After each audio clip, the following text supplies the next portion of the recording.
Alhamdulillahirabbil alamin. Assalamualaikum warahmatullahi wabarakatuh.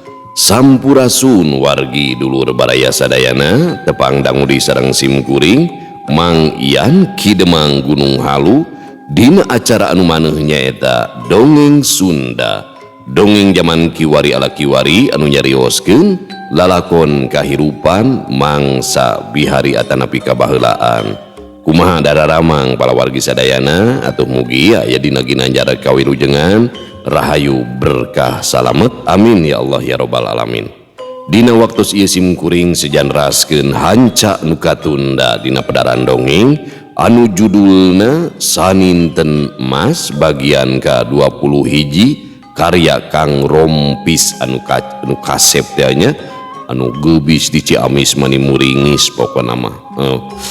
Kumaha ieu lalakon salajengna nya kamari teh Riri Wadarsih Timburu para wargi sadayana. Kumaha salajengna ieu lalakon Saninten Mas teh ulah ka mana-mana tetep manco di channel YouTube-na Dongeng Sunda Mang Ian. Namun satacana dilajeng kade ulah hilap nu tacan subscribe kana YouTube-na Dongeng Sunda Mang Ian mangga di subscribe heula. Gratis subscribe-nya ajak dulur tatangga baraya pokona mah nya ajakan we paksa pokok namanya si ingko tak paksanya munte subscribe ke dijungjurigan ku Riri Wadarsih ya. Oke mugia anu parantos subscribe sing tiasa jantan rencangnya anu ngahibur kepala wargi sadayana kamu ibu-ibu bari masaknya segegerohna nya oge bari ngarumpi jeung ibu-ibu ngobrolkeun deui ibu-ibu kamu bapak-bapak bari nyantai di tepas nyi kopai ngariung di jeung bapak-bapak bari ngobrolkeun ibu-ibu nu gemoy nya cing atuh. Oge di padamelanana di tempat konveksi bari ngajait motong ngobrasna di tempat cukur di perjalanannya di pabrik di pasar di kantor pokona mah kum kadulur-dulur nu aya di lemur baraya nu aya di kota oge di pangbaraan kumargi teu sakedik wargi-wargi urang nu aya di luar daerah bahkan di luar negeri sok mararanco dina pedaran dongeng Sunda Mang Ian teh janten landong katineung nya kamangsa kabaheulaan. Sareng ulah hilap di like di komennya di komen bisa kainget curhat masalah nasib masalah naon we kitu rumah tangga bebas masalah hutang keun bae mang mayarkeun nu penting mah komen curhat gitu. Langkung daos upami disambungkeun kana speaker aktif atanapi speaker bluetooth ngageleger pala wargi sadayana nya. Teras kumargi simkuring madang ngadongeng sanes dina radio nu tangtosna aya sponsor aya iklan aya gaji saumpami ngaros kahibur ku pedaran dongeng simkuring oge ku karyana Kang Rompis tah tiasa nyawerkeun nomor dana ieu nya urang apresiasi karyana supados lancar kitu nya bala wargi. Supados teu nyangkolong ting kana waktos hayu urang sami-sami ngalajengkeun ieu lalakon Riri Wadarsih dina judul Saninten Mas bagian anu ka-21 mangga kaparayun sadayana wilujeng ngadangukeun prung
dina wanci sarereh budak tibeh reuma gunung uncal kadenge sora ajag babaung gelebug angin ngagelebug sorana pating salewer mata keeng cung kadenge di sora ajag babaung leuweung puncak karasa geueuman Sakumaha jalma nu araya di leuweung puncak ukur narumpi we di jero saung bari ngemukasieun.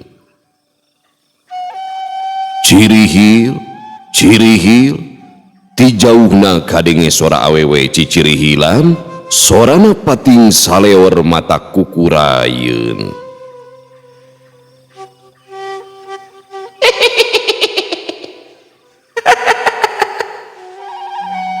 Cacap sora awewe anu cicirihilan, kadenge sora lalaki ngagak-gak seuri.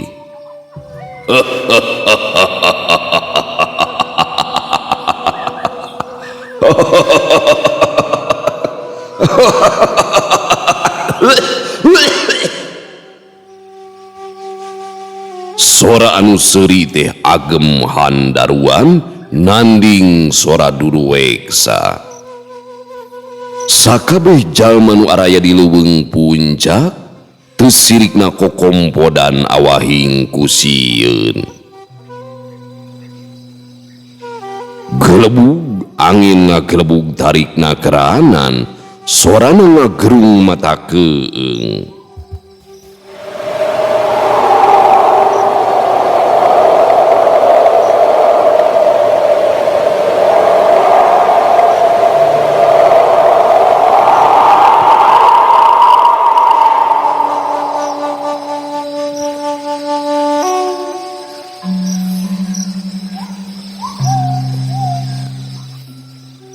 Sakabeh jalma nu araya di leuweung puncak teu sirikna kokompodan. Sakabeh saung anu aya di beh tonggo hateupna haliber ka sapuku angin. Jalma-jalma pating koceak bari laluncatan kaluar ti jero saung, tapi kaayaan di luar teh kacida poek meredongna. Sakabeh jalma arasup deui ka jero saung anu geus ucutan. Cikiki kadenge di sora awewe nyikikik seuri, jalma-jalma nu araya di leuweung puncak teh beuki tagiwur. Pon kitu deui saung tua kampung, hateupna sarua geus cuplak ka bawah hiber ku angin. Tua kampung ngarangkul pageuh awak Jang Murod, bari sungutna teu reureuh maca parancah. Aduh, Alhamdulillah,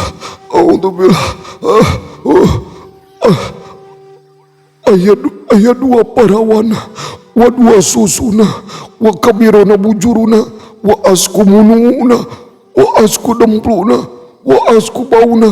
Pulah, macam naon dari patua itu? Naon atuh sabisa-bisa? Ayah. Mantaro kalapa pahuala caina alkanjra uhalalun alal minantu haramun alal mitoha ila cucukin. Tetela Riri Wadarsih teh mupus keuyang kanu araya di leuweung puncak, awahing ku amek ka enden ruminten. Kangaranan geus kalimpudan ku rasa timburu, tong boroning mah pantaririwa. Najan manusia ge sok kapoekan pikir lali kana temah wadi.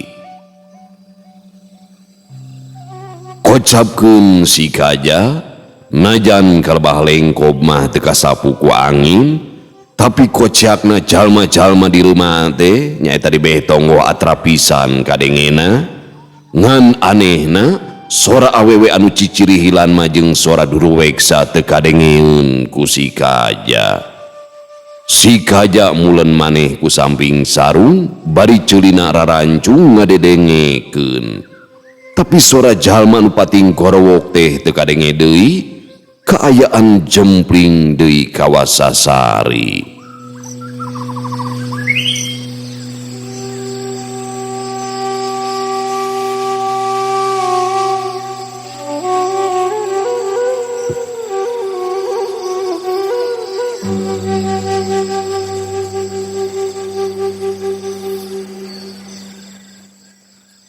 Kareke si kaja derek ngalenyap, kadenge sora anu pating cirihil di lebah tampian, puguh bae si kaja teh tangkang ngakurubug awahing kureuwas, beungeutna ngadadak sepah, gilisir kadeng aya nu ngagilisir gigireun saung si Kaja ngagurbug deui bari ngorejat cengkat ngong ti lebah saung dapur teh kadenge sora awewe sorana ngirung mata kukurayeun.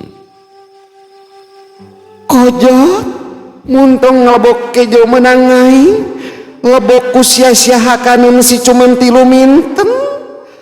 Awas ya ngaing teu suka hayangnya tuh mah mantog ka goborogna si ruminten. Tetela eta teh Ririwa Darsi ngeles pisan ka si Kaja sok komo basa ngadenge omongan si Kaja mah anu miharep mahya ngajodoh jeung Enden ruminten. Ririwa Darsi teh teu sirikna hayang ngalegleg atuh ka si Kaja awahing ku ambek. Ngadenge suara awewe anu matak pikasieun si Kaja gancang mengpekan celina. Geus teu we lamun di saung dapur teh aya Ririwa, si Kaja babacaan sabisa-bisa tapi kadon pabaliu teu pugu. Blig blig gigireun saung kadenge aya sora anu lempang si Kaja tangka curinghak. Jang mah ya Pokna si Kaja ngagorowok. Nyakang ieu kuring tembal anu ti luar bari kadenge asup ka jero saung dapur. Si Kaja ngorejat nangtung bari ngabiri gidig muru ka saung breh di saung dapur teh mahya keur diuk bari ngageberan awakna kawas nuripu. Si Kaja gancang diuk dina sama teu sirikna ngabebeutkeun maneh. aduh tiwas jang di dia mah di dia teh gini loba juri gini. Aduh akang mah geus soak jang memehan ngompolan maneh ieu teh. Ceuk si Kaja atra beungeutna sapakene. Nah make sieun ku Ririwa atuh. Ririwa mah moal naon paling ge ngegel ceuli meureunan. Walon mah ya bari seuri. Sok lauta teuing ari nyarita teh ke nak ujang teh geus balik deui geuningan. Kapan bebeja mah rek 2 poe cenah di Pananjungan teh. Ceuk si Kaja asa kaingetan lantaran basa tadi mah ya bebejana rek 2 poe. Teu jadi Kang sabab panon kudana kaburu pecak sabeula. Walon mah ya bari ngodok sakuna mahya nyenget udud sagede jempol suku lamun disidikeun mah kawas surutu. Maksudna kumaha ieu teh jang make jeung aya kudana pecak sagala rupa ieu teh. Ceuk si Kaja bari kerung kudana mopo Kang jadi kuring balik deui ka dieu. Walon mahya deui bari ngenyotan ududna. Kakarek ngadenge akang mah aya kuda mopo segala rupa. Awatos atuh kasih nenu minten atuh jang. Nah lain bawa ka dieu si nen teh kajeun isukan dipapageun ku Mang Sarma. Ceuk si Kaja deui ngarasa helok ngadenge caritaan mahya teh. Panon mahya ngaburi leng ka si Kaja kawas anu kacida keheulna. Nanaunan mawa bikang ka dieu. Ieu saung teh tempat reureuh lain paragi silih kokos deuleu. Ceuk mahya rada morongos ka si Kaja. Biasa bae atuh jang nyarita teh tong make urat bari popolotot sagala rupa. Lain jang ari eta udud naonnya meni sagede jempol suku geuningan. Panon si Kaja meh teu ngiceup nyidikeun kana udud surutu dina leungeun mahya. Nyeta udud susuguh keur para karuhun ieu teh ku kuring dicokot hiji. Walon mahya bari hantem ngunyotan udud surutuna. Udud susuguh karuhun asalan nang kana sirahna ieu teh jang. Ongko ujang teh indit ka Pananjungan tapi los-los kana udud karuhun. Nya anjang akang asa beuki baluweung ieu teh. Ceuk si Kaja bari ngusapan sirahna. Lah teu kudu dipikiran bari nage. Ayeuna mah anteur kuring ngalabuah nagri. Keur si ruminten cumentil manehna hayang buah nagri cenah. Ceuk Mahya bari ngalungkeun ududna kana jero hawu. Pak Baruk, teu salah ieu teh Jang. Kawas taya di waktu dina poe isukan atuh Jang. Kapan ieu teh geus peuting. Jalan ge sakitu poekna apanan? Ceuk si Kaja asa beuki teu ngarti kana caritaan Mahya. Hayangna ayeuna cenah, si Ruminten teh keur ngadaguan dina kareta kuda. Bisi bae si Ruminten keur medu urut tadi beurang di kokos. Ceuk Mahya deui bari cengkat tina diukna. Ayo Kang, anteur sakedeung. Wirani nyokot 2 siki. Ceuk Mahya bari kaluar tina saungna.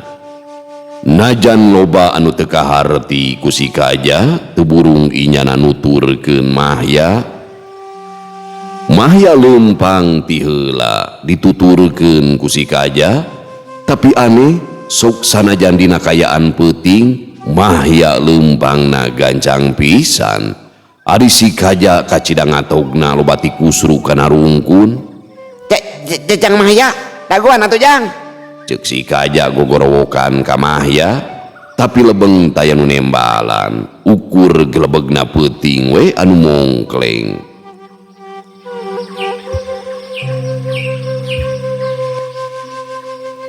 Jang Mahya, ulah nyingsieunan atuh Jang. Akang masuk sawancara ieu teh. Ceuk si Kaja deui teu sirikna ngalengis.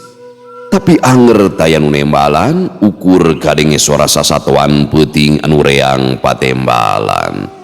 Si Kaja mimiti ngarasa sieun, bulu pundukna pating puriding. Pletak sirah si Kaja teh aya nu neke. Si Kaja ngagurbug bari rikat mali. Bre teh aya jirim ngaringkiwik manco pisan kana beungeut si Kaja. Rupa eta makhluk teh pikasieun, matana ngageburu hurung, sungutna rangeteng pinuh ku sihung. Blenye eta makhluk teh ngajak seuri ka si Kaja, sungutna tangka cewau mata kinggiapeun. Si Kaja buncelik, panona molotot badis kasibat. Rek ngagorowok dumadakan ti korona teh asa nyocok. Antuk namah si Kaja teh ngalenggrek kapiuhan, awakna ngurusuk kana jero reuma.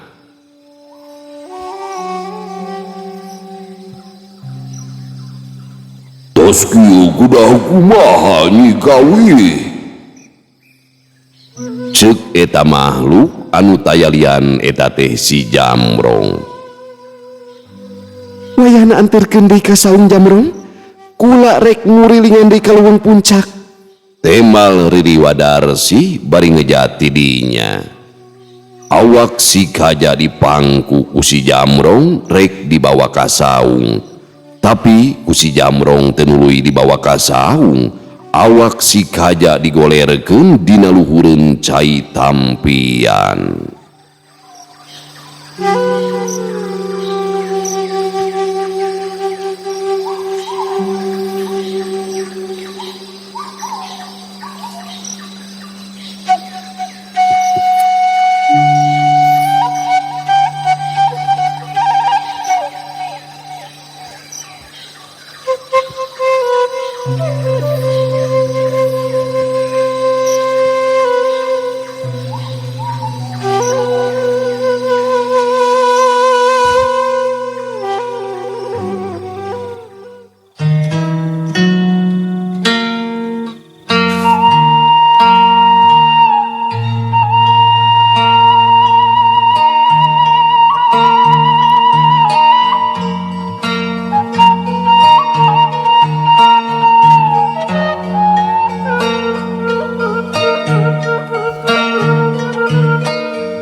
ngocapkeun kayaan di alas geledegan anu aya di Gunung Sanagari. Gunung anu punclutna teu woleh kakungkung ku halimun, salawasna kasaput ku awun-awun. Lebah gawir anu lungkawing di beh luhurna rajeg ku tatangkalan anu geus jarangotan, dina kekepna kakayon anu minuhan eta patempatan, tetela didinya teh aya guha anu kacida gedena, kabeh oge moal boga panyangka lamun dina gawir anu lungkawing teh aya guha anu tohaga. Lamun teh mah hayang asup ka jero eta guha, kudu boga pangarti anu linuhung, sabab eta guha teh perenahna aya di tengah-tengah gawir anu kacida gurawesna. Najan kayaan di alas Gunung Sanagari cakuem harieum, tapi di jero guha mah caraang kahibaran ku cahaya oncor.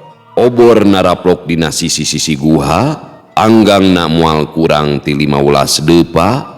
Di jero guha loba ceklokan, siga ngahaja sangkan teu babari asup. Di luhureun guha rentul ku batu anu narolol sarta kacida sareukeutna.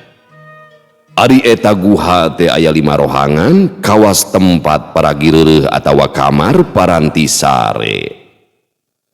Mingkin ka jero hawa teh beuki karasa nyelecep tiis, ti luhur guha kaciri cai pating karecelak, taneuh tincakeun teh kacida becekna, dina guha anu pangjerona aya rohangan anu kacida gedena.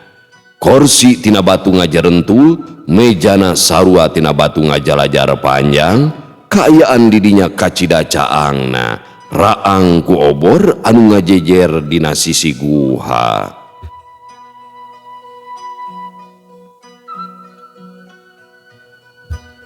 Di eta rohangan teh aya 3 jalma keur dariuk, di hareupeunana aya saurang lalaki anu rupana pikasieun. Tangtungan eta lalaki teh harlung jangkung, awakna bih-blih babaling-bingan, buukna bodas ngarumbai panjang, ari matana beureum ngageburu hurung. Ari eta lalaki teh ngaranna Sidur Gala, manusa satengah siluman anu muhit kana elmu rahayuning urip. Saha atuh ari Sidur Gala anu sabenerna? Sidur Gala teh turunan Raden Songgara, anak hiji-hijina ti Inden Lasmasi. Mangsa bihari basa bapana Raden Songgara palastra ku Ki Badraseta, Sidur Gala anu harita umurna karek nincak 10 taun, indit ka alas Gunung Sanagari rek ngalap elmu kasilumanan rahayuning urip. Najan mangsa harita Sidur Gala teh bolon kene, tapi omongan bapana teh natrat kene dina uteukna. Raden Songgara kungsi kedaling lisan, lamun hayang muhit kana ageman rahayuning urip, kudu init ka guha siluman anu aya di alas Gunung Sanagari. Sidur Gala anu boga karep hayang males kanyeri ka Ki Badraseta, geus buleud patekadan rek muhit kana elmu kasilumanan rahayuning urip.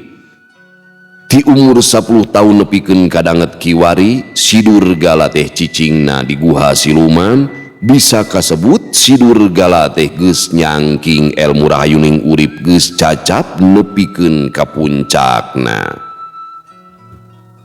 Ngan hanya akal, Sidur Gala teh teu bisa males kanyerina lantaran Ki Badraseta teh geus tilar dunia. Tapi sok sanajan kitu, Sidur Gala boga karep hayang numpurkeun sakabeh murid atawa turunan Ki Badraseta. Ngan Sidur Gala boga kene kahariwang, kasieunan turunan Ki Badraseta teh aya nu nyangking kana elmu prahasta sangkala. Pikeun maluruh eta elmu, Sidur Gala nyokot reh-rehanana anu masih kene saturunan nyaeta Enden Hegar. Ari Enden Hegar incuna Raden Ringga, adina Raden Songgara. Ku Sidur Gala Enden Hegar teh dititah guguru ka muridna Ki Badraseta anu tayalian lintang ti Nyai Sungsang. Enden Hegar oge sarua muhit kana elmu kasilumanan rahayuning urip. Jadi sabener nama Enden Hegar guguruna ka Nyai Sungsang teh bari nyungsi turunan Ki Badraseta anu miboga elmu prahara sangkala. Lamun teamah turunan atawa murid Ki Badraseta tayan ngagem kana ilmu prahasta sangkala, si Durgala rek ngalapati sakabeh turunan atawa muridna Ki Badraseta nepi ka tumpur. Ari jalma anu araya di eta guha kabeh oge muridna si Durgala kaasup Den Hegar anu kungsi patelak di leuweung puncak jeung Mahya. Awak Den Hegar anu tutung sabelah teh balas katibanan ajian tapak jalak keur diubaran ku si Durgala. Pok bae si Durgala nyarita, suarana agem handaruan minuhan eta rohangan.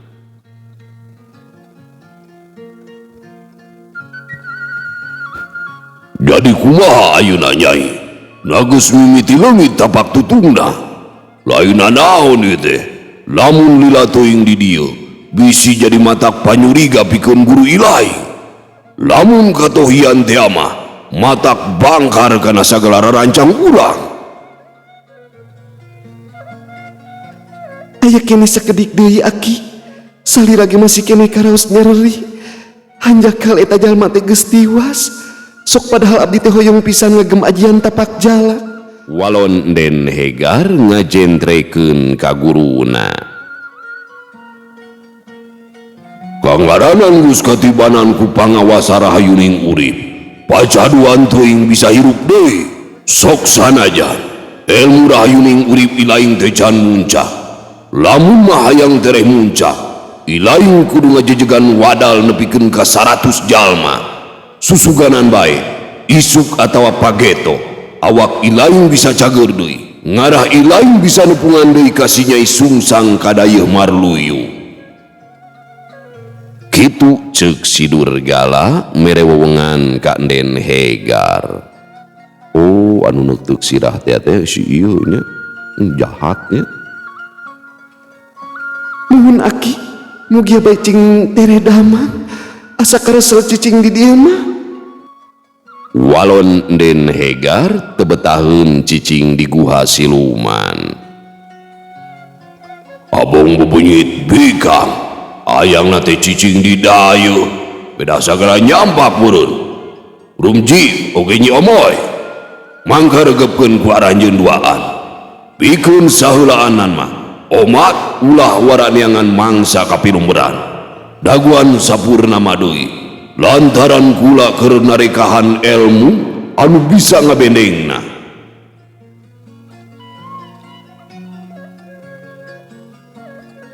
Rarasaan masuk sanajan dibendeng ku pangawasa prahasta sangkala, ilmu rahayuning sukma teh moal kasoran. Sakali deui kula mere amanat, ulah waraneangan wadal atawa parepe, kaharti ku anjeun waan. Pokna si Durgala panuna rutret karumji katut ka Nyi Omoy. Kahartos pisan Aki Guru. Temal Rumji jeung Nyi Omoy meh bareng. Jadi lamun geus cacap sapurnama, anjeun duaan kudu ka dieu deui. Kade cing rikip nalika lumaku, kudu lantip samang salumampah. Omat ulah aya nu apaleun, lamun anjeun duaan keur muhid kana ilmu kasilumanan rahayuning urip, ngan sakitu amanati kula mah. Jug ayeuna mah anjeun duaan geura mulang deui. Pokna si Durgala mere papatah kanu duaan. Kahartos pisan ku abdi duaan Aki Guru. Abdi duaan saja permios bae. Walon Rumji bari gasik cengka tina diukna meh bareng jeung Nyi Omoy. Sanggeus amitan ka Den Hegar, Rumji jeung Nyi Omoy arindit ti dinya. Si Durgala nyarita deui, Nyai, lamun sakirana ilmu ti guru ilaing si Nyai Sungsang geus kacangking kabeh, ilaing kudu gancang neangan tarekah sangkan si Nyai Sungsang bisa paragat nyawana. Lamun geus rengse maehan si Nyai Sungsang, teangan deui murid-muridna si Badraseta. Omat kudu tarapti sarta neangan waktu anu kacidahadena. Kaharti ku ilaing Nyai, cek sidur gala panuna neuteub ka Den Hegar. Kahartos Ki, abdi ge tangtos moal gagabah sareng upami aya nanaon mah abdi bakal ngawartosan ka Aki. Walon Den Hegar, syukur ari geus ngarti mah, sok kadinya rek reureuh mah, Aki rek nuluykeun deui tatapa. Cek sidur gala jirimna geus ngiles ti dinya. Den Hegar cengkat tina diukna, inyana asup ka salah sahiji rohangan rek ngadon reureuh.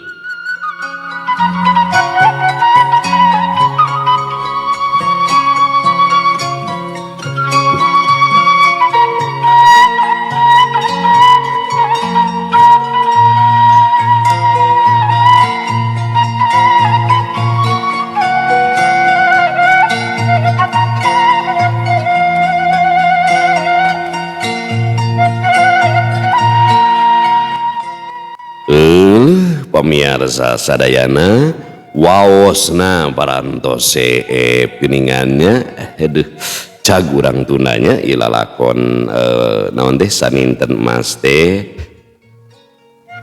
insyaallah kin urang lajengkeun dina episode anu salajengna nya. Buki penasaran we nya ieu aya sosok engal deui sing horeng geuningan aya jalma sakti kene ya. Sabanding jeung ieu nya Ki Badraseta. Itu kumaha tah lalakon salajengna Mahya. Nah Mahya bakal dijebak gitunya ku Den eta Hegar teh anu geulis luar biasa geulisna ge nya. Mangkaning cara ngajebak lalaki nu gagah mah eueuh deui ku awewe anu pura-pura lungguh timpuh andalemi teh geuningannya. Terang-terang tos dipacok we kitu nya. Seperti halna Siloka di mana Rahwana mah itu dina carita Ramayana digambarkeun sosok penjahat ku Persi Rama ya Sri Rama, tapi ceuk rakyatna Alengka mah Rahwana teh hiji raja anu gagah nu tanggung jawab anu nyaah karahayatna gitu. Tah naon cara ngajebakna Dewi Sinta itu biasa dijebak teh ku awewe. Awewe teh gambaran dunia, gambaran perhiasan dunia. Ya gambaran perhiasan dunia dina bentuk politik di tiap zaman gitu. Nah, jebakan-jebakan jangan hancurkeun sosok raja-raja teh diuji nanti ku hal-hal anu berhubungan jeung karesep syahwat. Nah emas, perhiasan, kekuasaan, awewe tah lolobana mah ku awewe lancur weh raja-raja baheula teh nya. Terulang deui da kitu nepikeun ka danget kiwari. Matak aya nya disebut nate gratifikasi zaman kiwari mah kunaon gratifikasi eueuh deui ku awewe geulis bahenol nya anu mulus anu bodas anu pokona mah ting jarungkel tah nya bala wargi sadayana ku awewe mamatak cing kuat iman jeung imin. Itu gambaranna kitu. Urang lamun hayang maju dina kahirupan aya elmuna, tapi sanes urang maju kade ulah poho sabab gogoda teh bakal juljol ti sisi ti gigir pang-pang namah ti awewe geulis. Urang Bandungannya berita-berita loba pamimpin-pamimpin besar anu cilakan teh ku awewe. Cing tiasa ngajaga syahwat sabab Gusti tos masihan syariat henteu ngalarang urang yang naon teh nyalurkeun syahwat teh, tapi aya tempatna anu halal, tempatna anu dipikarido ku pangeran nyaeta lewat syariat agama. Sakitu anu kapihatur hapunten anu kasuhun bobot sapanon carang sapakan cag urang tunda di Hanyuang siang urang teuneun dihaneulem sieum paranti nyokot ninggalkeun mangsa datang ka sampeur deui. Wallahu muwaffiq ila aqwamit thoriq. Wassalamualaikum warahmatullahi wabarakatuh.